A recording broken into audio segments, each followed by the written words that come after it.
President Donald Trump dropped a shocking piece of news during a visit to Nevada on Saturday. Republicans, he said, were aiming to roll out another tax cut for the middle class by the midterm elections on November 6.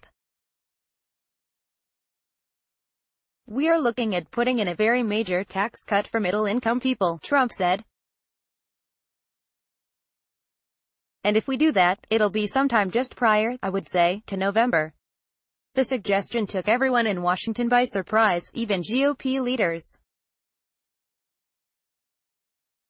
The idea that any major tax legislation could pass, or even be introduced, in the 2 weeks before the midterm elections is far-fetched at best and most likely impossible. For one thing, Congress is not in session until after Election Day, as most members are out on the campaign trail. And any plan would be likely to get blowback from lawmakers, even Republicans, who were concerned that the GOP tax law passed in December, the Tax Cuts and Jobs Act, was rushed and expanded the federal deficit by too much. Finally, to pass any more tax legislation, the GOP, to avoid a filibuster, would need to get a handful of Democrats on board with the plan, which would be highly unlikely.